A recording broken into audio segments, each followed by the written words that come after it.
नमस्कार। प्रदेश के नंबर 1 और सबसे भरोसेमंद news channel India news Haryana में आपका स्वागत है। मैं हूं रोहित सावल।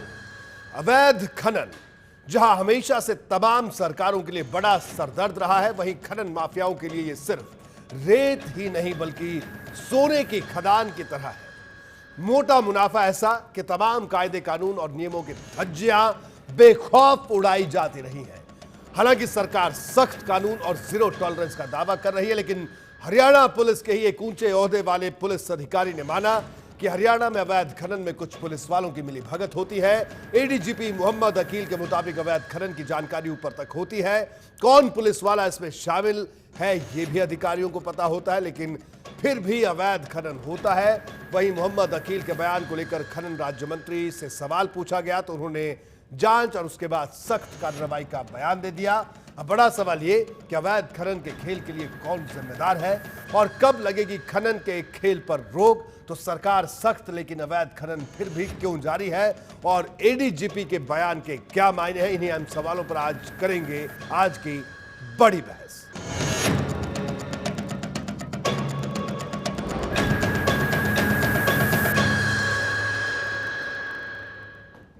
तो चलिए जल्दी से बड़ी बहस के बड़े सवालों पर एक नजर डाल लेते हैं। पहला बड़ा सवाल कि अवैध खनन के खेल के लिए आखिरकार जिम्मेदार कौन है। दूसरा बड़े सवाल की अगर बात करें कब लगेगी अवैध खनन के खेल पर रोक, और तीसरे बड़े सवाल की अगर बात करें सरकार अगर सख्त है तो अवैध खनन क्यों जारी है, और चौथा सवाल एडीजीपी मोहम्मद अकील के बयान के क्या मायने हैं। तो चलिए बढ़ते हैं आगे और सबसे पहले अब आपको सुनवाते हरियाणा पुलिस के एडीजीपी मोहम्मद अकील का बयान, जिसने ये तमाम सवाल खड़े किए हैं। पुलिस के मुलाजिम किसी पर्टिकुलर एरिया के लिए जब रिक्वेस्ट लेके पहुंचने लगते हैं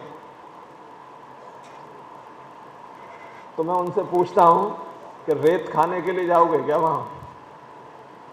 मैं इनको रेत खाने वाले थानेदार कहता हूं। तो इस भ्रष्टाचार को रोकने की डीसी साहब, एसपी साहब, आप दोनों की जिम्मेदारी है इस माइनिंग की, एंटी माइनिंग की। और इसी साल नहीं, पिछले 5-6 साल से देख रहा हूं मैं।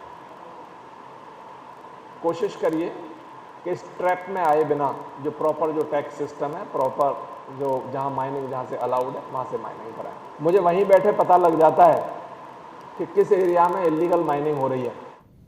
वही अवैध खनन को लेकर खनन राज्य मंत्री नायब सिंह सैनी का क्या बयान है, ये भी सुनिए। मैंने हमारे माइनिंग के अधिकारी हैं उनको मैंने तुरंत कहा है भी इस प्रकार का एक मामला मेरे संज्ञान में आया है, अभी की बात है ये, और मुझे इसकी पूरी की पूरी जानकारी भी कहां पर अवैध माइनिंग चल रही है, इसकी पूरी की पूरी जानकारी लेकर के कहां पर इलीगल माइनिंग हो रही है। लगभग इलीगल माइनिंग के ऊपर हमने बड़ा अंकुश लगा। उधर यमुनानगर जिले में अवैध रेत खनन से जुड़े कुछ आंकड़े आपको दिखाते हैं जो साफ कर देंगे कि सख्ती के बावजूद खनन का खेल बदस्तूर जारी है। यमुनानगर अवैध खनन के आंकड़े 16 सितंबर 2015 अगस्त 2016 की अगर हम बात करें तो 1105 वाहनों को यहां पकड़ा गया, 1 करोड़ 26 लाख का जुर्माना वसूला गया। मई 2016 में 80 वाहन पकड़े गए। इसी साल के आंकड़े जून 2016 में 79 वाहन जब्त किए गए और जुलाई 2016 में 32 वाहनों पर कार्रवाई की गई।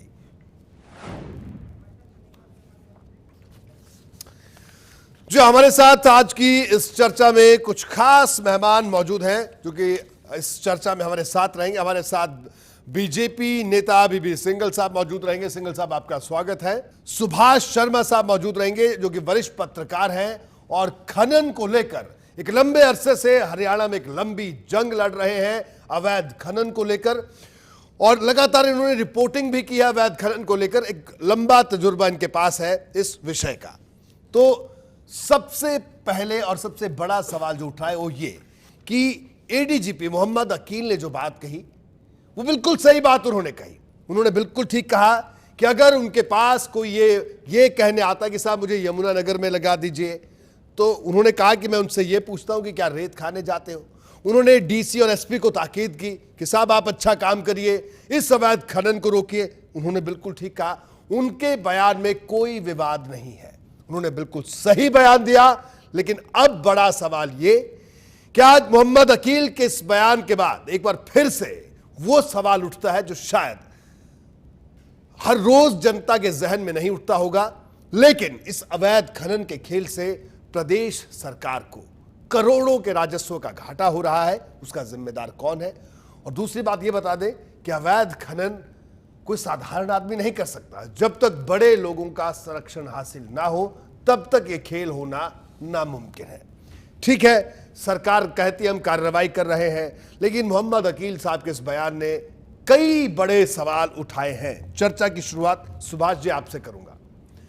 सुभाष जी, मोहम्मद अकील साहब का बयान, कोई विवाद उसमें नहीं है, बिल्कुल सही बात उन्होंने कही, यह हकीकत है और हकीकत को उन्होंने कहा, साथ ये भी कहा कि इसे रोकना चाहिए। लेकिन बड़ा सवाल यह है कि सरकार भी जीरो टॉलरेंस की बात कर रही है और अवैध खनन का खेल जब तक कोई बड़ी सरपरस्ती ना हो इसे करना नामुमकिन सा है। क्या आप मानते हैं इसको और मौजूदा स्थिति क्या है, क्या लग रहा है आपको? देखिए, हरियाणा के अंदर अवैध खनन का खेल कोई आज से शुरू नहीं है। ये भजनलाल के टाइम से बंदर बांट होनी शुरू हो गई थी खानों की। जी, जब अकील मोहम्मद जी एसपी हुआ करते थे फरीदाबाद में बंसीलाल के राज में, जी, उस वक्त भी अवैध खनन के मामले सामने आते थे, इन्होंने कार्रवाई भी करी है। जी, पर उसके बावजूद ये रुक क्यों नहीं पाई? क्योंकि इसमें नौकरशाहों और पॉलिटिशियनों का एक इतना जबरदस्त गठबंधन है जी, कि जिसको तोड़ पाना संभव ही नहीं है। जी, इसमें जो नीचे जो काम करने वाले करिंदे हैं वो बहुत ज़्यादा लठैत हैं। जी, ऊपर से इनको राजनीतिक संरक्षण है, अफसरों को अपने हिसाब से। माइनिंग डिपार्टमेंट जो हरियाणा का है, जी, वो यूँ समझिए कि पुलिस के बाद अगर सबसे ज़्यादा मिली भगत है तो वो सेकंड नंबर उन्हीं का आता है, माइनिंग विभाग का। तो ये इसमें कोई दो राय नहीं है कि इस भ्रष्टाचार को की वजह से ही हरियाणा में 3 तरह की माइनिंग होती है। जी, एक तो नदी से होती है जिसको जमुना रेत बोलते हैं, यमुनानगर तक उसमें गोल पत्थर है, उसकी भी माइनिंग की इजाजत है जो जी। नदी से निकलता है, आगे फिर खाली वो बालू रेत निकलती है। जी, फरीदाबाद जैसे अरावली, महेंद्रगढ़, भिवानी या रेवाड़ी के जो एरिया है, इनके अंदर पहाड़ से पत्थर तोड़ा जाता है, वो खनन होता है। और उसके बाद कुछ जगह पर जो बदरपुर सैंड होता था वो जमीन में खोद क्यों नहीं रुक रही है फिर अवैध खनन? और एक और सवाल, कितने राजस्व का अनुमान है आपका कि नुकसान हो रहा है अवैध खनन से? अवैध खनन में हरियाणा को कम से कम भी 3000 करोड़ रुपए का नुकसान पर साल का हो रहा है। आप सुनिए, 3000 करोड़ रुपए का नुकसान प्रदेश की सरकार को हो रहा है, यानी हरियाणा को हो रहा है इस अवैध खनन से। यानी 3000 करोड़ रुपए जो सरकार के खाते में जाएंगे, जिससे आपके गांव की सड़क बन सकती है, जिससे आपके गांव में अस्पताल बन सकता है, इस पैसे से आपके बच्चों को रोजगार मिल सकता है। लेकिन यह पैसा कुछ चंद लोगों की जेबों में जा रहा है, काला धन वो जमा कर रहे हैं। अगर इस 3000 करोड़ के अगर इस काली कमाई को हम नहीं रोक पा रहे हैं तो बड़ा सवाल है। सुभाष जी, आखिरकार क्यों रोक नहीं लग पा रही है? फिर मैं दूसरे मेहमानों के पास भी चलूंगा क्योंकि एक बड़ा आंकड़ा आपने बताया है। देखिए, इसमें ना मैं आपको बताऊं, सन 2001 में सन 2000 में मैंने माइनिंग का अवैध खनन का फरीदाबाद एरिया का, सिर्फ फरीदाबाद डिस्ट्रिक्ट का मुद्दा उठाया था। उसमें मेरे को बहुत प्रताड़ना झेलनी पड़ी, धमकियां झेलनी पड़ी। मुझे आज तक सुरक्षा प्रोवाइड करी हुई है हाई कोर्ट ने जी। उसमें यह था कि मैंने एक एरिया, सिर्फ छोटा सा एरिया, इश्क मंडी बोलते हैं, जो फरीदाबाद का एक छोटा सा एरिया, उसकी अवैध खनन की जांच कराई जो सीबीआई ने करी सुप्रीम कोर्ट के आदेश से। और उसमें 76 करोड़ रुपए का खाली रेवेन्यू लॉस, अमाउंट नहीं, माल कितने का गया उसकी कोई गिनती नहीं है। 76 करोड़ रुपए का सीबीआई ने चार्जशीट पेश कर दी। आज 14 साल से वो केस धक्के खा रहा है, अभी तक उसका कोई न्याय नहीं हुआ। तो बड़ा सवाल ये कि सीबीआई जांच, जिस तरह से सुभाष जी ने बात की, लेकिन अभी वो मामला चल रहा है क्योंकि कभी बयान नहीं होते हैं, कभी गवाह नहीं आते हैं, यानी पूरा नेक्सस अभी भी काम कर रहा है बदस्तूर। अब मैं आपके पास आऊंगा, हमारे साथ आरटीआई एक्टिविस्ट भी यहां पर मौजूद हैं, इनसे हम एक सवाल लेंगे। जी, आपका क्या कहना है? जी, धिंगरा साहब। पहले तो आपका धन्यवाद देता हूँ, इतने इंपॉर्टेंट पॉइंट को आपने उठाया है। जी, मैं आभारी हूँ आपका। मैं आपको एक बात बताना चाहता हूँ जो बहुत लोगों को नहीं पता है। जी, ये जो माइनिंग के कॉन्ट्रैक्ट्स होते हैं जी, ये इस हरियाणा में सिर्फ जी 10 रुपए के स्टाम्प पेपर पे एग्जीक्यूट कर लिए जाते हैं जी, जबकि ये होने चाहिए 3% के। उस पर सुप्रीम कोर्ट की एक जजमेंट है जिसमें उसने साफ कहा है, state of Uttarakhand and others versus Harpal Singh Rawat, 3% stamp duty देनी होगी। जी, हमने ये आरटीआई लगाई तो महेंद्रगढ़ से ये 5 पार्टियां निकली जिन्होंने 7.5 करोड़ रुपए की स्टाम्प ड्यूटी चोरी करी सिर्फ महेंद्रगढ़ डिस्ट्रिक्ट से पर ईयर। ये आरटीआई कहती है पर ईयर 7.5 करोड़। जी। ऐसे ही सब डिस्ट्रिक्टों में अगर जोड़ा जाए, फिर डीसी जो थे वहां पर संजीव वर्मा, उन्होंने खत लिखा डीओ के ये इनसे स्टाम्प ड्यूटी ली जाए, इनके कैंसिल किए जाएं। उनका कैंसिल नहीं किया गया, उसके बाद इनकी ट्रांसफर कर दी गई। बाकी डिस्ट्रिक्टों में भी ये लिखा गया। अब जो एडिशनल चीफ सेक्रेटरी है उन्होंने सबको लिखा कि स्टाम्प ड्यूटी रिकवर की जाए। जो मेरा आरटीआई का अनुमान है कि 280 करोड़ रुपए हम पर सालाना गवा रहे हैं सिर्फ स्टाम्प ड्यूटी के, जिसको सुप्रीम कोर्ट कहता है। नहीं, यहाँ पर ढिंगरा साहब आपको मैं रोकूंगा। यानी 280 करोड़ रुपए स्टाम्प की ड्यूटी की चोरी से नुकसान, और जो 3000 करोड़ का नुकसान वो अलग से। सुभाष जी, बिल्कुल बिल्कुल। तो यानी 3000 करोड़ का मतलब इसमें 280 करोड़ ये भी जोड़ा जाए। साहब मैं 280 करोड़ के बारे में बताना चाहता हूं जी। कि ये तो बिल्कुल वाइड। सुनिए, मैं चाहूंगा प्रदेश की जनता, भले ही आम लोगों को लगता होगा साहब ये खनन बालू इससे हमारा कोई सीधा संबंध नहीं है, लेकिन आज सुनिए इस चर्चा को जनाब, क्योंकि इससे आपका सीधा संबंध है। ये वो पैसा है जिससे आपके गांव की गली पक्की होनी है, आपकी सड़क बननी है, आपके बच्चे के लिए स्कूल बनना है, आपके लिए अस्पताल बनना है। वो पैसा जा रहा है 3000 करोड़ एक और 280 करोड़ एक, जो दो लोग इधर सबूत दे रहे हैं जिस बात के। जी ढिंगरा ये साहब, बात सुप्रीम पूरी कोर्ट करिए। कहती है सेक्शन इसके पैरा में ई में, any instrument which mining lease is guarantee in respect of mining minerals has to pay under section 216C। जी। ये स्टाम्प ड्यूटी 3% देनी ही है। जी। ये सबने लिखा, सर एडिशनल चीफ सेक्रेटरी ने चिट्ठी लिखी है जी। कि इसको रिकवर किया जाए। मेरी आरटीआई लगा के मैंने सीएम वहां भी विंडो भी कंप्लेंट्स करी हैं, होता कुछ नहीं, इच्छा शक्ति नहीं है जनाब। ये कोशिश नहीं करते लेने की। जो पैसा ब्लैक एंड व्हाइट में पड़ा है, सिंपल एक कल माइन सुबह बंद करें, दोपहर को पैसा जमा हो जाएगा। ये चलिए। सालाना पैसा है। ये एक अच्छी बात है। ये दो शख्सियत हमारे साथ बैठे हैं, सुभाष जी, ढिंगरा साहब। ऐसे लोग भी हमारे प्रदेश में अभी भी है, जो लोग, जिन लोगों को फिक्र है कि जनता का पैसा, सरकार का पैसा वो सरकार के पास आ जाए, और इनकी फिक्र का कोई और वजह नहीं है। लेकिन हैरानी की बात, इस फिक्र का कोई जिक्र करके राजी नहीं है। जी, आपकी बात कर रहा हूं सिंघल साहब में, बीबी सिंघल साहब। अब तो साहब आपकी सरकार है, अब तो आप सब कुछ पारदर्शिता, जीरो टॉलरेंस। ये 280 करोड़ का आंकड़ा एक बता रहे हैं, 3000 करोड़ का आंकड़ा एक बता रहे हैं। साहब बताइए, हरियाणा का एक एक बच्चा, हरियाणा की जनता आज आपसे सवाल पूछती है, पिछली सरकारों ने क्या किया। पूछेंगे अत्रे साहब से, यहां पर जो कांग्रेस के नेता, इनसे भी पूछेंगे कि इन्होंने क्या किया इस पैसे का। लेकिन आपसे अभी वर्तमान में आपसे सवाल है, वर्तमान सवाल पूछ रहा है आपसे।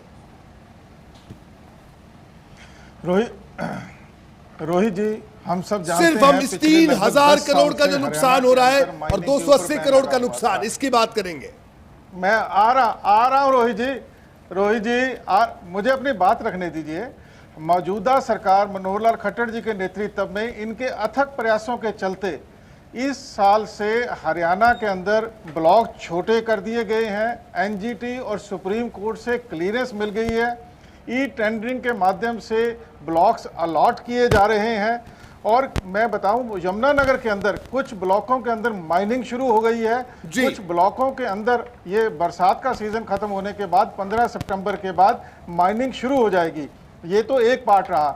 दूसरा, जैसे माइनिंग जो को आइसोलेटेड केसेस हैं, पिछली सरकारों में पॉलिटिकल नेक्सिस रहा, जैसा कि सुभाष जी बता रहे हैं।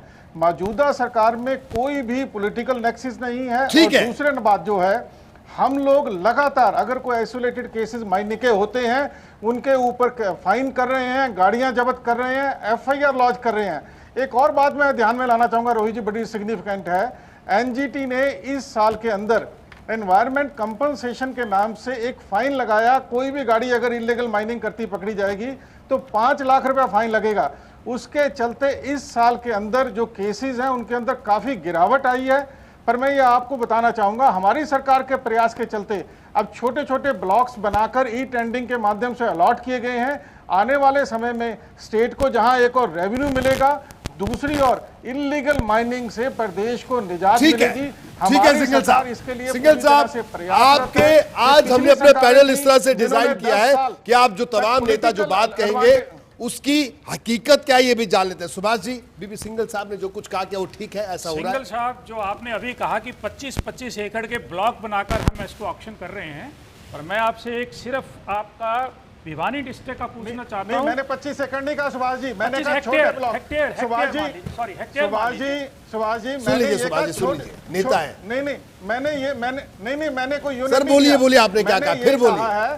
पहले बहुत बड़े बड़े ब्लॉक बना के अलॉट किए जाते थे। हाँ, मैं ये कह रहा हूँ, पहले बहुत बड़े बड़े ब्लॉक बना के अलॉट किए जाते थे जिसमें सिर्फ सरमाएदार आदमी ही पार्टिसिपेट कर सकते थे। हमारी सरकार ने छोटे छोटे ब्लॉक बनाए हैं जिसमें ज्यादा से ज्यादा लोग बिड दे सके, ज्यादा से ज्यादा लोगों को रोजगार मिले। ठीक है। ई टेंडरिंग के माध्यम से इनको अलॉट किया जा रहा है। एनजीटी और सुप्रीम कोर्ट की क्लियरेंस के बाद काफी जगह अलॉटमेंट हो चुकी है, काफी जगह प्रोसेस चल रहा है। बरसातों के बाद काफी जो ब्लॉक हैं, छोटे जो ब्लॉक हमने बनाए हैं, उनमें काम शुरू ठीक होने है, की उम्मीद सुभाष जी है। बताइए, ठीक कह रहे हैं क्या? आप अभी नदी के ब्लॉक की बात कर रहे हैं या पहाड़ की बात कर रहे हैं? मैं आपको बताऊं कि आपके जो जिस खानक स्टोन क्वेरी जो है आपकी भिवानी में, वहां पर HSIIDC को 258.3 हेक्टेयर का एक टुकड़ा, एक चक बड़ा छोड़ रखा है। ये जो उसके हुड्डा सरकार के टाइम में इसको जानबूझकर रिजर्व कर दिया गया था कि ये तो सरकार के बंदे ही चलाएंगे इसको। और आपकी सरकार को आए हुए 2 साल हो गए हैं, आप लोगों ने भी उस खान को, क्योंकि वो हरियाणा के अंदर अगर सबसे बढ़िया कोई मटेरियल है पत्थर का, नीला स्टोन, तो वो इसी एरिया में है। ये खानक की बात आप कर रहे हैं सुभाष? खानक की, उसके बराबर में आपने एक 55 हेक्टेयर का माइन एक वहां पर ऑप्शन करी है। और उसके अंदर जो है, मैं आपको बता देता हूं कि 55 हेक्टेयर की जो माइन आपने वहां पर डाडम के नाम से, डाडम स्टोन क्वेरी को जो आपने ऑप्शन किया है, उसके अंदर 137.45 मिलियन टन माल निकालने के लिए आपने अलाउ किया है कि वो EMU सारी उसकी पास कर दी है, काम चल रहा है। और उसके साथ जो HSID सरकार का काम खाने चलाना नहीं होता। अगर इसी ब्लॉक को आप 258 हेक्टेयर को टुकड़े कर दें, चाहे आप 50 हेक्टेयर के करें, 25 हेक्टेयर के करें, 75 हेक्टेयर के करें, तो यहाँ से आपको कम से कम भी 700 से लेके 800 करोड़ रुपए। ठीक है, सुभाष जी का कहना है कि आपका काम खाने चलाना नहीं, थाने चला लीजिए ढंग से, या अवैध खनन खुद से बंद हो जाएगा। अत्रे साहब, प्रवीण अत्रे साहब, आपका भी एक कमेंट यहां पर लेना चाहेंगे। सवाल एक ही, क्योंकि हरियाणा की जनता, क्योंकि ये पैसा, इस पैसे की हकदार प्रदेश की जनता है। ये 3000 करोड़ जिसकी बात सुभाष जी कर रहे हैं, और 280 करोड़ जो कि स्टाम्प की चोरी है, साहब इसे कब आएगी हरियाणा की जनता के पास में? हम नहीं कह रहे कि वो स्विट्जरलैंड से फला धन आएगा या यहां से आएगा, मेरे अकाउंट में इतना आएगा, उसके अकाउंट में कितना आएगा, लेकिन साहब ये पैसा तो प्रदेश का है। अत्रे साहब, देखिए रोहित, सबसे पहली बात, अभी जो RTI एक्टिविस्ट हैं, देखिए जो RTI एक्टिविस्ट हैं, उन्होंने 2 बातें बोली। उन्होंने बोला कि साहब मैं CM विंडो पे भी जाके कंप्लेंट दे के आया, और बोले कुछ नहीं हुआ, और साथ ही उन्होंने बोला साहब इच्छा शक्ति नहीं है। तो रोहित, जो ये 3280 करोड़ रुपए की फिगर जो प्रदेश की जनता का पैसा है, प्रदेश की जनता के लिए खर्च होना चाहिए था, वो इसलिए वापस नहीं आ सकता क्योंकि बड़ा स्पष्ट है, इच्छा शक्ति नहीं है। और इच्छा शक्ति क्यों नहीं है वो भी महत्वपूर्ण है। आज प्रदेश सरकार के एक अफसर ने जिस तरह से इस सरकार जो ये बार बार कहती है जीरो टॉलरेंस, पारदर्शी सरकार और करप्शन रहित प्रशासन, मतलब अक्सर बार बार आपको पता है जिस तरह से भारतीय जनता पार्टी के लोग इस चीज का ढिंडोरा पीटते हैं, भ्रष्टाचार मुक्त प्रशासन, इस नकाब को जिस तरह से ADGP साहब ने खींच के उतारा है, प्रदेश की जनता के सामने सरकार का असली चेहरा नजर आया है। जो ये 3280 करोड़ रुपए की एक टेंटेटिव फिगर है, मुझे लगता है कि अगर हम पेन कागज लेके बैठेंगे तो शायद थोड़ा बढ़ जाएगी ये। सुभाष जी मेरे ख्याल से इस बात से एग्री होंगे। एक और महत्वपूर्ण बात है, अभी सुभाष जी ने एक बात की खानक के पहाड़ की, और सुभाष जी ने बहुत बेहतर बताया। साहब खानक का पहाड़, उसका पत्थर पूरे प्रदेश में बहुत बेहतर माना जाता है, बड़ा अच्छा माना जाता है, और यही एक कारण है क्योंकि वो HSIDC के पास है। सरकार जो है क्यों नहीं चाहती, क्योंकि सरकार को पता है कि अगर वो पत्थर मार्केट में आता है तो जो दूसरे इनके सज्जन मित्र और इनके जो लोग हैं शायद उनको व्यापारिक नुकसान होगा उसके मार्केट में आने से। और एक और सबसे इंपॉर्टेंट चीज है, जब ADGP साहब ये बात आज एक मीटिंग में बोलते हैं, अपने भाषण में बोलते हैं कि साहब अवैध माइनिंग हो रही है, उसके बाद अचानक से नायब सैनी जी का एक बयान आ जाता है कि हम संज्ञान ले लिया है, जांच की बात कर दी है। साहब कितनी बचकाना सा जो उनका ये एक्सक्यूज था कि जांच की बात कर दी है, कौन जांच करेगा, अपना काका अपनी बही जो चाहे मर्जी लिख लो। और आज आप ये बात करते हैं जब ADGP साहब मीटिंग के अंदर ये बात बोलते हैं। आप 2 साल से सत्ता के अंदर है, 2 साल से अवैध माइनिंग लगातार हो रही है, लगातार प्रदेश की जनता के रेवेन्यू का नुकसान हो रहा है। आज तक आपने इस बारे में बात नहीं की, क्योंकि कहीं ना कहीं जिस तरह से जिक्र हुआ, ठीक है, सुभाष शर्मा जी भी बोले, एक्टिविस्ट भी बोले कि एक नेक्सस है, और वो नेक्सस किन लोगों का है? ठीक है अत्रे साहब, जिस तरह से बिल्कुल मैं आपके पास आऊंगा, लेकिन एक सवाल यहां पर हम कांग्रेस के नेता हमारे साथ मौजूद हैं, इनसे भी एक प्रतिक्रिया हम ले लेते हैं, क्योंकि सवाल बहुत लाजमी है। पंकज खरबंदा साहब बताएं साहब, ये अवैध खनन 3000 करोड़ का नुकसान, सुभाष जी जब पिछली सरकार थी उस वक्त भी यही आंकड़ा था नुकसान का? बिल्कुल यही आंकड़ा तो बताइए साहब, आपने भी कुछ नहीं किया और अब भी कुछ नहीं कर रहे हैं, और बड़ी बात ये, आप विपक्ष में आप आवाज भी नहीं उठा रहे हैं, आप ये भी नहीं कह रहे हैं कि सरकार इस 3280 करोड़ रुपए को जनता का पैसा है, जनता के पास लेकर आए। 2009 के अंदर कांग्रेस ने इसका टेंडर करना चाहा था, मगर वो सुप्रीम कोर्ट के अंदर उसको बैन लगा दिया था। उसके बाद जो उसकी प्रक्रिया थी वो कांग्रेस ने पूरी करनी चाहिए, मगर अब 2 साल से जब ये सरकार आई हुई बीजेपी, तो 2 साल से जो ये भाषण देती थी, वो कहते थे कि हम तो 15-15 लाख रुपए हर एक के खाते में ला देंगे। वो यही जो सरकार के 3000 करोड़ रुपए का नुकसान जा रहा, 3200 करोड़ का नुकसान जा रहा, उन्हीं को नहीं ठीक कर पा रही। और ये इनकी बिल्कुल साफ मिली भगत है जो आज ये सारी की सारी माइनिंग हो रही है, और नहीं तो कैसे हो सकती थी? यानी नहीं, खनन के लिए मैं सुभाष जी एक और छोटा सवाल, इसमें एक पॉइंट 2004 से 14 तक का जो ये कार्यकाल रहा, इस दौरान तो खनन लगभग बंद था हरियाणा में। तो यानी अब बड़ा सवाल ये है कि अब जो नुकसान हो रहा है वो या तो अब हो रहा है बहुत ज्यादा, या इससे पहले की स्थिति और भी बदतर थी, क्या था? ये सर ऐसे है कि रोहित जी की उस कांग्रेस के कार्यकाल में क्या हुआ कि खाना सुप्रीम कोर्ट ने 2002 में खानों पर बैन लगा दिया, 6 मई 2002 में पूरे एनसीआर में, जस्टिस कृपाल सिंह ने। उसके बाद की सरकारों ने काम नहीं किया। उसका रीजन क्या था कि राजस्थान के चारों तरफ खाने खुली हुई थी जी। तो कांग्रेस सरकार ने, जो कांग्रेस सरकार के समय पे अधिकारी थे, जो खनन के सेक्रेटरी थे, उन्होंने एक ऐसी स्कीम बनाई कि हम इस एरिया को खुलने नहीं देंगे, और बदले में जो राजस्थान के लीज होल्डर थे उनके साथ एक तयशुदा डील हो गई कि हम आपको, हरियाणा खुलेगा तो उनका माल नहीं बिकेगा, राजस्थान से कौन आएगा? जब हरियाणा में खनन खुला हुआ तो वहां से कौन लाएगा? हरियाणा के खानों की पैरवी नहीं करी गई, केस को उठा के ठंडे बस्ते में डाल दिया गया, कोर्टों में केस लटक गए, राजस्थान की खाने चलती रही, और वहां से अब माल आता रहा। उसके आड़ में अवैध खनन हरियाणा में चलती रही, क्योंकि अगर पर्ची एक ले लेते थे, वो कहते हम तो राजस्थान से लाए हैं, 10 चक्कर हरियाणा से यहीं से लगाते थे। तो ये कांग्रेस सरकार भी इसमें परोक्ष रूप से शामिल रही, यानी कि सीधे तौर पे उसने कहा हम तो खाने बंद कर रहे हैं। बताइए पंकज खरबंदा साहब, आप भी जवाब दीजिए। उल्टा क्या था कि उधर से माल इन्होंने चलने नहीं दी और राजस्थान वालों को प्रेफर किया, और एक खास किस्म के खास मतलब के गठजोड़ करके अफसरों ने और राजनेताओं ने 10 साल तक बड़े मजे किए जी। देखो, सुप्रीम कोर्ट के बैन के कारण वो खाने नहीं चल रही थी, सरकार ने पैरवी करी। अब इस चीज को 2 साल हो गए बीजेपी गवर्नमेंट को। बीजेपी की गवर्नमेंट क्या कर रही है उसके ऊपर?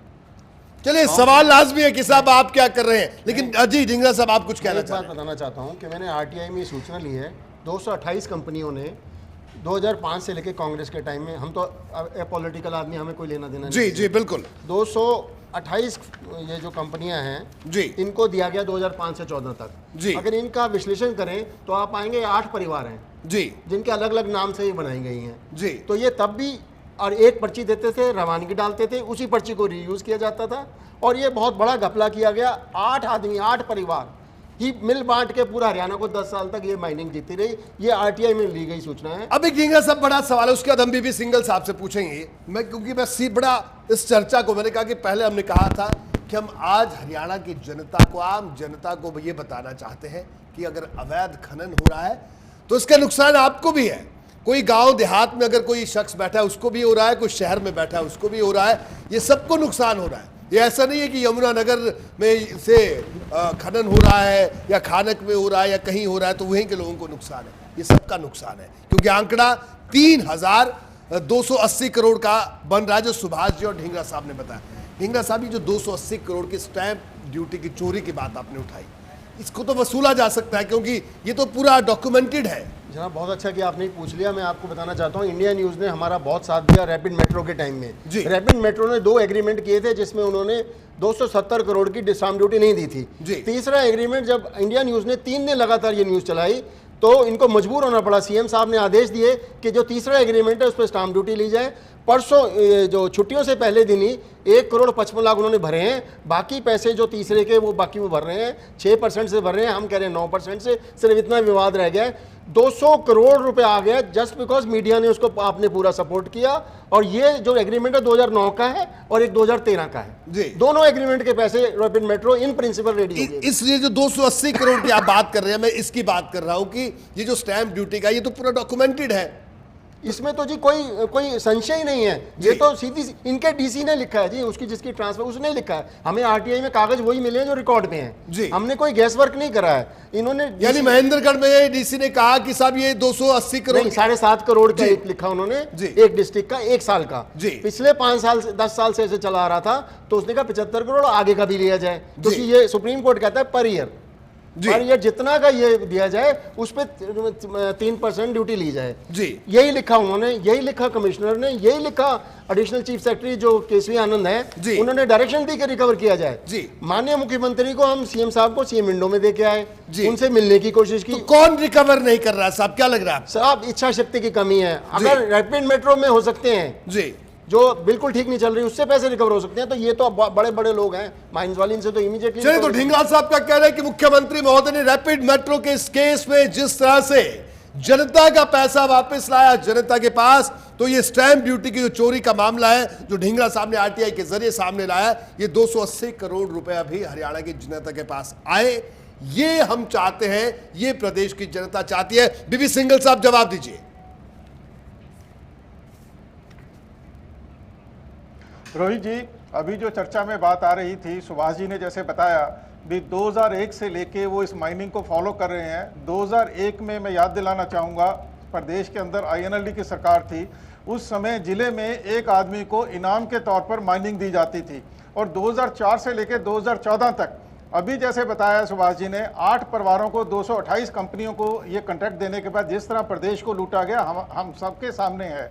हमारी सरकार ने आते ही प्रयास करके, जैसा कि मैंने बताया, सुप्रीम कोर्ट और एनजीटी के अंदर से 1 साल के अंदर से वहां से अप्रूवल ले ली। मैं एक वाकया यहां ध्यान में लाना चाहूंगा। यमुनानगर को लेकर एनजीटी काफी सख्त थी। एनजीटी और सहारनपुर दोनों जगह परमिशन नहीं मिल रही थी। हमारी सरकार ने यमुनानगर के लिए एक टाइम बाउंड प्लान बनाया और एनजीटी को सेटिस्फाई करवाया। सेटिस्फाई करवाने के बाद एनजीटी ने यमुनानगर के अंदर भी खनन की परमिशन दे दी है। अब खनन का जो परमिशन का उसके बाद का प्रक्रिया है, ई टेंडरिंग के बाद 6 महीने से 1 साल तक लगते हैं एनजीटी से क्लियरेंस लेने के लिए रिस्पेक्टिव ठेकेदारों को, बिडर्स को। बहुत सारों की क्लियर हो चुकी है, उन्होंने माइनिंग शुरू कर दी है। अभी जैसे मेरे कांग्रेस के मित्र बार बार कह रहे थे भी हमने क्या किया, मैं ध्यान में लाना चाहूंगा, जिस दिन से हमारी सरकार बनी है, हमारे मैनिफेस्टो के अंदर भी था, उसी दिन से हमारे सीएम साहब पूरी तरह से प्रयासरत हैं। प्रदेश के अंदर अगर कोई पॉलिसी डिसीजन लेना है या केंद्र में बैठी सरकार से बात करनी है, जल्दी से जल्दी बात करके उनसे हर कदम के ऊपर पूरा सहयोग करते हुए एनजीटी सुप्रीम कोर्ट से परमिशन ली है, बिड हो चुकी है। और जैसे कि पहले टेंडर हुआ करते थे, अपने भाई भतीजावाद हुआ करता था, हमने बिल्कुल ट्रांसपेरेंसी लाते हुए ई ट्रेंडिंग की है प्रदेश के अंदर। बिल्कुल ट्रांसपेरेंट तरीके से सरकार को अपना राजस्व मिले। ठीक है, और छोटे छोटे सिंघल साहब बताया इस बात पर, सिंघल साहब हमने देखिए, सिंघल साहब आने वाले समय में, आने वाले समय में राही जी, मुझे बात एक बात करने दीजिए। आने वाले समय में जहां एक बार खनन के ऊपर रोक लगेगी, जो इलीगल माइनिंग है उस पर रोक लगेगी, प्रदेश को राजस्व भी मिलेगा और प्रॉपर माइनिंग से सस्ते दामों पर बजरी और रेत प्रदेशवासियों को मिलना जो है शुरू भी हो गया है। आने वाले समय में स्थिति और बेहतर हो जाएगी। 3280 करोड़ भी हरियाणा की जनता को चाहिए, जो हर साल जिसका नुकसान हमें हो रहा है। साहब अत्रे साहब कुछ कहना चाह रहे हैं? मैं आपकी बात से सहमत हूं। 10 साल, अगर उसको 10 साल से मल्टीप्लाई कर लें तो 30,000 करोड़ रुपए का राजस्व का घाटा कांग्रेस के समय में प्रदेश की जनता को हुआ है। देखिए रोहित, ऐसा है, एक तो भारतीय जनता पार्टी के लोगों को तथ्य रहित बात करने की कुछ आदत सी हो गई है जी। अभी सिंघल साहब ने बोला कि साहब 2002 में इंडियन नेशनल लोकदल की सरकार थी, और जिस तरह से इन्होंने आरोप लगाया, या तो तथ्य पास में हो, तो आरोप लगाए, समझ में आता है। हवा में बात करने का कोई मतलब नहीं है। प्रदेश की जनता बहुत बेहतर समझ रही है। आज हम बात कर रहे हैं अवैध माइनिंग की, और वो बात हम इसलिए कर रहे हैं क्योंकि एडीजीपी लॉ एंड ऑर्डर ने पब्लिक मीटिंग के अंदर, अपनी मीटिंग के अंदर ये बात बोली है कि अवैध माइनिंग हो रही है। कौन है उस अवैध माइनिंग के पीछे? भारतीय जनता पार्टी के नेता रोकने के लिए कदम उठा रहे हैं। आज आरटीआई एक्टिविस्ट ये बात कह रहे हैं, हमने एक सीनियर पत्रकार ये बात कह रहे हैं कि पॉलिटिकल नेक्सस के बिना काम नहीं हो सकता। करोड़ों रुपए का लोगों को फाइन लगाया है कि भारतीय जनता पार्टी के लोग जो है वो आईएनएलडी काम को करवा रहे हैं, चाहे वो कांग्रेस की बजाय इस बात को एक्सेप्ट करने के सिंगल साहब जिस तरह की अलग बातें कर रहे हैं, वो भारतीय जनता पार्टी के चरित्र को दिखाता है। ठीक है अत्रे साहब, सिंगल साहब को रोक रहा हूं, ब्रेक के लिए रुकना, लेकिन उससे पहले एक छोटी प्रतिक्रिया सुभाष जी कुछ कहना चाह रहे हैं और ढींगरा साहब एक छोटी सी प्रतिक्रिया लेंगे। सुभाष जी, अत्रे साहब सुनिए। अत्रे साहब सुनिए, ऐसी बात नहीं है कि आपके कार्यकाल में नहीं हुआ। जो सीपीआई का घोटाला, जो आपके सहकारिता मंत्री हुआ करते थे तत्कालीन समालखा के विधायक, वो सीबीआई में चार्जशीट हो चुके हैं, उनके ऊपर रेवेन्यू चोरी का आरोप है और 14 साल से केस चल रहा है। ये आपकी सरकार के टाइम की बात, और मैं सिंगल साहब के टाइम की बात बता रहा हूं। सिंगल साहब के टाइम की बात ये कह रहा हूं कि जो इन्होंने, एक मिनट सुनिए, कानून ने करा तो मंत्री तो आपके भी थे, वो मौजूदा मंत्री थे वो, और मजबूत मंत्री थे। अत्रे साहब जी, सुभाष जी आप अपनी बात पूरी करें। और सुनिए, मैं सिंगल साहब आपके लिए कह रहा हूं कि आपने जो, आपकी 2 साल की सरकार जो कह रहे हैं कि हमने बहुत अच्छे काम किए हैं, जो HSIDC को आपने 255 हेक्टेयर की माइनिंग छोड़ रखी है, उसको तो ऑर्डर किया है कि 5 मिलियन टन पर एनम माल निकालोगे, रोक दिया उसको, ज्यादा नहीं निकालेगा भाई तू। और दूसरी तरफ जो डाडम की खान है प्राइवेट आदमी 55 हेक्टेयर की, उसको कह रखा है कि आप 15 मिलियन टन माल निकालोगे। 55 हेक्टेयर में तो 15 मिलियन टन की इजाजत दे दी, और जो HSIDC को जो आपने अपने अंडर ले रखी है, उससे 5 गुना बड़ी माइन, उसको 5 मिलियन टन। तो आप अंदाजा लगाइए कि आप उसको क्यों इतने आपने छूट दे रखी है, उनको ज्यादा निकालने की, उनको कम निकालने की। और फिर अगर आपकी सरकार पारदर्शी है और अगर आपकी सरकार चाहती है कि ये नहीं होना चाहिए, तो आप उसके ऑक्शन कर सकते हैं या सरकार से लेकर उसको छोटे टुकड़े कर सकते हैं, ताकि सरकार को कम से कम वहां से 700-800 करोड़ आएगा रेवेन्यू। जी, यहाँ पर ढींगरा साहब की प्रतिक्रिया ले लेते हैं।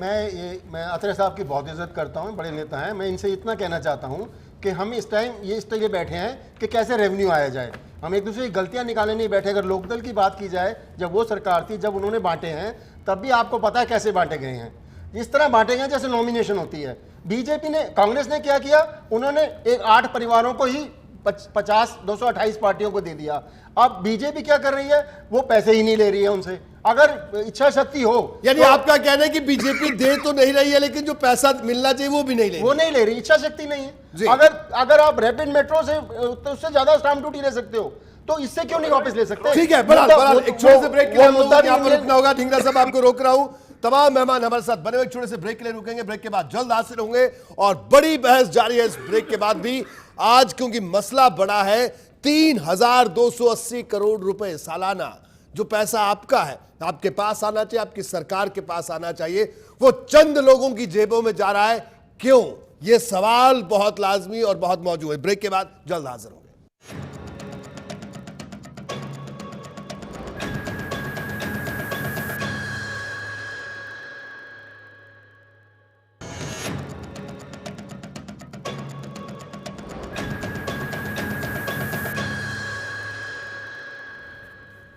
ब्रेक के बाद बड़ी बहस में आपका स्वागत है। बड़ी बहस में आज हम अवैध खनन की बात कर रहे हैं जो प्रदेश में हो रहा है, जिसका जिक्र एडीजीपी मोहम्मद अकील साहब ने किया। बड़ी साफगोई से उन्होंने कहा कि जब थानेदार उनके पास ये सिफारिश लेकर आते हैं कि साहब मुझे यमुनानगर भेज दो, फलां जगह भेज दो, तो मैं उनसे पूछता हूं कि क्या रेत खाने जा रहे हो।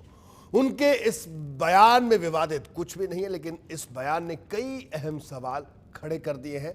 और जो सबसे अहम सवाल जो हमारे यहां पर मेहमान आए हैं उन्होंने जो रखा, जिस तरह से सुभाष शर्मा जी और हरिंदर ढींगरा साहब ने बात रखी कि 3000 करोड़ का, करीब 3000 करोड़ का नुकसान राजस्व का हो रहा है इस अवैध खनन की वजह से। यह आंकड़ा ज्यादा हो सकता है, 3000 से कम नहीं हो सकता। सुभाष जी, क्या मैं ठीक कह रहा हूं? बिल्कुल ठीक कह रहे हैं जी। और एक 280 करोड़ का आंकड़ा, बड़ा छोटे से उन्होंने यहां पर बात कही, बड़े साधारण शब्दों में हरिंदर ढींगरा साहब ने, जिसको कि हम तुरंत समझ गए कि स्टाम्प ड्यूटी की जो चोरी हुई इस पूरे जो अलॉटमेंट हुई, जब खाने दी गई, तो 280 करोड़ ये भी आपका है, यानी प्रदेश की जनता का, और 3000 करोड़ भी प्रदेश की जनता का। लेकिन अब जरा आप ये सोचिए कि अगर ये 3000 करोड़ रुपए प्रदेश सरकार के पास या प्रदेश के खजाने में नहीं गया, ये 280 करोड़ रुपए प्रदेश के खजाने में नहीं गया, तो कहां गए ये पैसे? ये सवाल हरियाणा की आम जनता को अपने आप से पूछना चाहिए, तभी तमाम सियासी पार्टियां जवाब देंगी, और जवाब देना होगा, सरकारें भी जवाब देंगी, सरकार भी जवाब देगी कि आखिरकार ये 3000 करोड़ कहां जा रहा है। ये सवाल बड़ा है। इस सवाल को क्यों नहीं उठाते? ये सवाल तमाम सियासी पार्टियों के घोषणा पत्र का हिस्सा क्यों नहीं बनता? ये अपने आप में बड़ा सवाल है। अत्री जी इनकार कर रहे हैं इस बात से। अत्री जी बताइए, ये 3000 करोड़ रुपए कहा जा रहा है साहब, बतौर विपक्ष क्या आपको नहीं कभी इस बात का इल्म हुआ कि इस बात को पूछा जाए? और 280 करोड़ जो कि डॉक्यूमेंटेड है, पहली बात जो तो देना है लोगों को, नहीं दे रहे। जब मैंने चर्चा शुरू किया, मैं वही कह रहा हूं रोहित। अत्रे जी सवाल इसलिए कर, अत्रे जी मैं एक छोटी सी बात जोड़ रहा हूं, छोटी सी बात जोड़ रहा हूं। प्रदेश की जनता का पैसा है जी जी जी, छोटी सी बात जोड़ रहा हूं। ये जो 280 करोड़ वाला मामला है, ये तो मामला है कि साहब आपको देना है, आपको डॉक्यूमेंटेड है, आपको देना है, स्टैंप ड्यूटी है, आपको देनी चाहिए, आप दे नहीं रहे हैं। बड़ी हैरानी इस बात की होती है अत्रे साहब, इसलिए मैंने आपको रोका कि अगर ठीक है बिजली का बिल सबको भरना चाहिए, अच्छी पहल सरकार ने की है, हर आदमी बिजली का बिल दे, सबको बिजली मिले 24 घंटे, ठीक है, अच्छी बात है।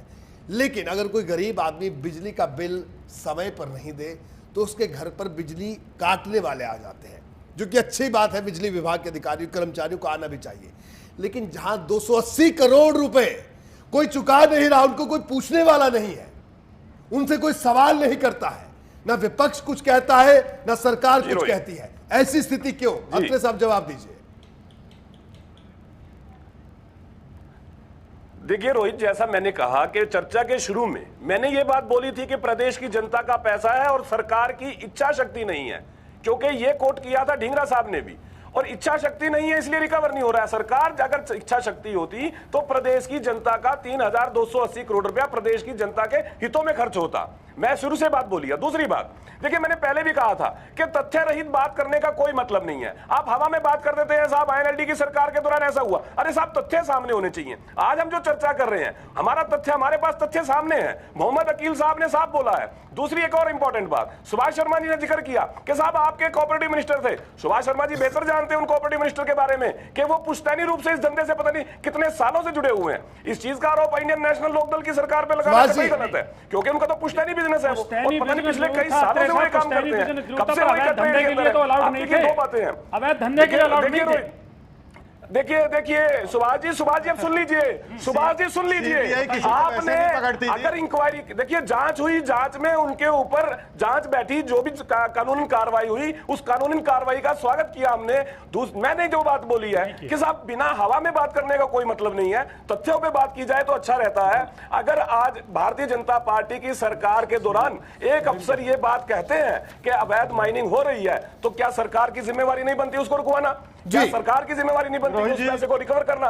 बजाय इस पे हम चर्चा करने के कि सरकार उस पैसे को कैसे रिकवर करे, उस अवैध माइनिंग को सरकार बंद करवाए। बीबी सिंघल साहब चर्चा ना करके, अगर एक मिनट सुभाष जी कुछ पूछना चाहते हैं पहले। सुभाष अत्रे साहब, सुभाष जी एक सवाल करना चाहते हैं आपसे, फिर सिंघल साहब आपके पास आता हूं। सुभाष जी।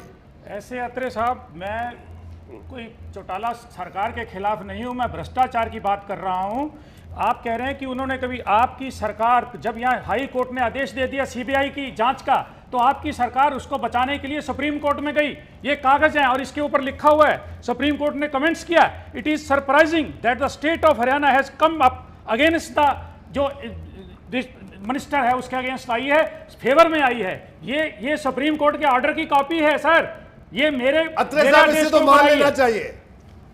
अत्रे साहब, मेरी अर्जी है कि पीछे आप मत खोलिए, मेरी बात का जवाब ले लीजिए। सुभाष जी, मैंने ये नहीं बोला कि आप चौटाला साहब की सरकार के खिलाफ है, मैंने ऐसा नहीं बोला। मैंने ये बात मैं दोबारा रिपीट कर रहा हूं, सुनिए उसको। मैं ये कह रहा हूं कि जब भी हम चर्चा करते हैं, अगर हम तथ्यों पे आधारित कर चर्चा करें बेहतर होता है, बजाय ये बात कह देने के कि साहब चौटाला साहब की सरकार के दौरान तो खाने ऐसे ही। सर ये तथ्य तो दिखा रहे हैं, लेकिन जो लेकिन जो काम, सुभाष जी बता तो रहे हैं, मैं रोहित उसी पे आ रहा हूं। मैं ये बात कह रहा हूं, अगर एक है, व्यक्ति इस आप बिजनेस उनको में भी पुश्तैनी देखा रूप से करें। जुड़ा हुआ है और वो व्यक्ति अगर कहीं कानून की उल्लंघना करता है, उसके खिलाफ जांच होती है, जांच के खिलाफ उस पर चार्जशीट होता है, तो इसमें गलत क्या? हमने नहीं कहा कि ये गलत है, लेकिन मेरा पॉइंट ये है कि ये नहीं है कि उसने ये गलत काम 2002 से लेकर 2005 या 2000 से लेकर 2005 में किया, वो इस व्यापार से पुश्तैनी रूप से जुड़ा हुआ था। रोहित जी बोलिए बोलिए सिंघल साहब। रोहित जी, जैसे सुभाष जी और डिंगरा जी बता रहे थे, चाहे वो एनएलडी की सरकार रही, चाहे कांग्रेस की सरकार रही, प्रदेश का जनता का पैसा किस तरह लूट खसूट करके प्रदेश को राजस्व देखो से कितनी हैरानी होती है रोहित, मुझे 6000 करोड़ रुपए तो 2 साल में अभी बता दिए गए हैं। अगर सुभाष जी की बात पार्टी को सही रिकवर माने करने हैं, 3000 करोड़ इससे बड़ी रुपए लूट क्या साल के होगी? हिसाब से माने तो पिछले 15 साल में प्रदेश को कितना नुकसान हुआ हमारे सामने है। हमारी जो मौजूदा भारतीय जनता पार्टी की सरकार है, मैंने जैसे कि पहले बताया, हम लोगों ने सुप्रीम कोर्ट एनजीटी से क्लियरेंस ले ली है। जल्दी से जल्दी माइनिंग का काम शुरू होगा, लोगों को सस्ते दाम से बजरी और रेत मिलेगी, ठीक बात। प्रदेश सरकार को राजस्व मिलेगा। इस बात को, और दूसरी बात जो डिंगरा जी कह रहे थे, जैसे कि रैपिड मेट्रो से हमने स्टैंप ड्यूटी ली है, मैं आज आपके चैनल के माध्यम से जनता को आश्वस्त करना चाहता हूं, इस खनन के अंदर से भी जो भी स्टैंप ड्यूटी की डेफिशिएंसी होगी आने वाले समय में, जैसे कि आज नायब सैनी मंत्री जी ने भी कहा है, हम संज्ञान लेने के बाद इसकी पूरी जांच करेंगे। जांच करने के बाद जहां भी ठीक है, वक्त कम है, अब सब लोगों से एक आखिरी कमेंट, फाइनल कमेंट सब लोगों से लेंगे। जीरो टॉलरेंस पे काम कर रही है रोहित जी, जीरो टॉलरेंस पे काम डींगरा कर रही साहब है। आपसे एक कह रहे हैं कि रिक्वेस्ट- मैंने सीएम विंडो पे डाल सिंघल साहब, मैं एक रिक्वेस्ट करना चाहता हूं आपसे। इनके पास पूरी कंप्लेंट तरह है। से संवेदनशील है ये सरकार। ठीक है रुकिए, वक्त कम है। मैं आपसे रिक्वेस्ट करना चाहता हूं सिंघल साहब, ये लेटर्स हैं मेरे पास जो मैंने डाले हैं, ये आरटीए के जवाब हैं, ये आपके डीसी की चिट्ठियां हैं जो उसने लिखी हैं, जो एसीएस ने लिखी हैं आगे कि ये रिकवर होना चाहिए। अब ये सब कुछ होने के बाद भी इसको एक्सपीडाइट कराइए, 200-250 करोड़ रुपए आपके पास आएगा। ये जो हम मुलाजिमों को पैसे नहीं दे पा रहे कमेटी में, मतलब ये हो गया दे पाएंगे। 6280 करोड़। अगर 2 साल की बात करें तो ये हैपनिंग हरियाणा तो अपने आप में हो जाएगा सर, अगर आप इतना पैसा ले आएंगे अपने पास। इस तरह के कई केसेस हैं। इसी तरह ऐसा है रोहित जी, इसी तरह 10,000 करोड़ रुपए एक्स्ट्रा डेवलपमेंट चार्जेस का हुड्डा का पेंडिंग है अलग अलग कॉलोनाइजर्स के लिए। जनाब 14,000 करोड़ है, पूरी तरह से प्रयास कर रही है। 14,000 करोड़ है, 14,000। लीजिए साहब, ये तो अगला इतना 1000 करोड़ हो जाएगा, हमें कहीं इन्वेस्टमेंट लाने के लिए जाना ही नहीं पड़े। 14,000 करोड़ है, आपके सीएम ने मेरे ट्वीट में बना ठीक है, कि ठीक है, 14,000 करोड़ है। वक्त कम है।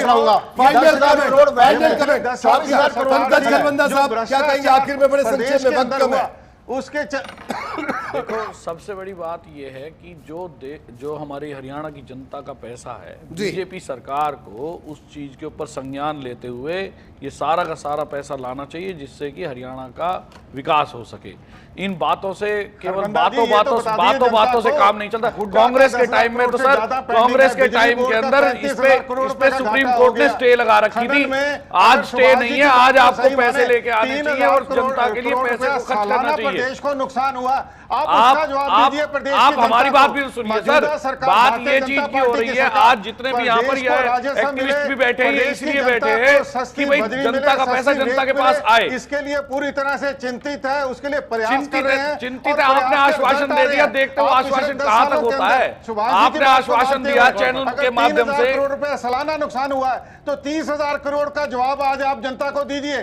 30,000 करोड़ रुपए आपके नेताओं के। ठीक है सिंघल साहब, आपका सवाल भी ठीक है, ये जवाब कांग्रेस को देना चाहिए, आईएनएलडी को भी देना चाहिए और आपको भी देना चाहिए। आप भी गलत सवाल नहीं पूछ रहे सिंघल साहब, बिल्कुल आप कांग्रेस से सवाल आपको पूछना चाहिए, प्रयास कर रहे हैं, आईएनएलडी से सवाल पूछना चाहिए, लेकिन खुद से भी सवाल पूछना होगा कि अब 2 साल से जो नुकसान हो रहा है, इस नुकसान की भरपाई हो। हरिंदर डिंगरा साहब बड़े संक्षेप में फाइनल कमेंट। रंग ला रहे हैं, माइनिंग की अलॉटमेंट शुरू हो गई है, बड़े संक्षेप में के माध्यम से हम पूरे पारदर्शी तरीके से उस ब्लॉक्स की अलॉटमेंट कर रहे हैं। ठीक है, मेरी तो एक आपसे विनती हाथ जोड़ के कि ये जो पैसे आपके ड्यू हैं सरकार की तरफ, ये इस पे थोड़ी सी आप सख्ती बरतें और पैसे ले आए 280 करोड़। सिमिलरली जैसे 24,000 करोड़ का सीएम साहब ने कहा है कि मैं लाऊंगा, 14,000 करोड़ वो है ईडीसी, 10,000 करोड़ वैट है। 10,000 करोड़ में 3,000 करोड़ रुपए सेल टैक्स में हाईकोर्ट ने स्टे किया हुआ है। टोटल 21,000 करोड़ हमारा पेंडिंग है। उसको सीएम साहब ने कहा 25% मैं लूंगा भी, बाकी 18 महीने का टाइम दूंगा। इस पे कार्यान्वित तो हो, इस बात को भी 3 महीने ठीक है, कार्रवाई जल्द हो। सुभाष जी, फाइनल कमेंट आपका। मैं ये कहना चाहता हूं कि अगर अवैध खनन पर ऐसा है, आपकी सरकार इन दोनों केसेस के ऊपर सिंघल साहब सुन लीजिए, सुन लीजिए। अगर आप आपके ध्यान में लाना चाहूंगा, अगर आप बिल्कुल इस अवैध खनन को रोकना चाहते हैं तो मेरा एक सुझाव है आपकी सरकार से कि हरियाणा के इस 3 जिले मेवात, गुड़गांव और फरीदाबाद में 12 खाने ऐसी हैं जो ए कैटेगरी में सारे कंडीशंस पूरी कर चुकी हैं। 23 नवंबर को केस लग रहा है आपका सुप्रीम कोर्ट में, जिसमें आपकी मांगर, मोहब्बताबाद, इंदरी, रायसीना, मालावास, दरबारीपुर, हसनपुर, औलावास, छज्जूपुर और बलीका, शशोला और गैबर की खाने हैं जो चलाई जा सकती हैं। इसमें अकेले इसी 3 डिस्ट्रिक्ट में 800 करोड़ मिल सकता है सरकार को, अगर सरकार कोशिश करे। जो इतने साल से केस पड़ा है, 23 नवंबर की डेट लग रही है सुप्रीम कोर्ट में। मैं चाहता हूं कि यहाँ की बेरोजगारी दूर हो, लोगों को सस्ता सामान मिले। ठीक है, बिल्कुल संक्षेप में आपका सिंघल साहब, बड़े संक्षेप में, वक्त बहुत कम है, आपका फाइनल कमेंट। सरकार ढींगरा जी, ढींगरा बिल्कुल सरकार इसके लिए बिल्कुल गंभीर है और बड़े प्रयास हो रहे हैं। सुप्रीम कोर्ट से, एनजीटी से, जहां जहां खानों से हमें परमिशन मिल रही है, हम ई टेंडरिंग करके ब्लॉक्स की अलॉटमेंट कर रहे हैं। आपका सुझाव बिल्कुल बहुत अच्छा है, मैं इसकी प्रशंसा करता हूं, पर यह भी बताना चाहता हूं सरकार पूरी गंभीरता से इस और प्रयास कर रही है। ठीक है, बीपी सिंघल साहब आपका बहुत बहुत शुक्रिया आपकी चर्चा में शामिल होने के लिए। वक्त खत्म हो गया, त्रिशा माफी चाहूंगा, आपका भी बहुत बहुत शुक्रिया इस चर्चा में शामिल होने के लिए। पंकज खरबंदा साहब आपका भी बहुत बहुत शुक्रिया, हरिंदर ढींगरा साहब आपका बहुत बहुत शुक्रिया और सुभाष शर्मा जी आपका भी बहुत बहुत शुक्रिया। आप दोनों का खास तौर पर, क्योंकि आज आप दोनों ने वो विषय उठाया कि हरियाणा की जनता का अगर हर साल 3,280 करोड़ रुपया कहीं और जा रहा है तो सवाल जनता जरूर पूछेगी, हर सियासी पार्टी से पूछेगी और सरकार से पूछेगी, तब तक जब तक ये पैसा वापस सरकारी खजाने में नहीं आ जाता। आज बड़ी बहस में इतना ही, दीजिए इजाजत, नमस्कार।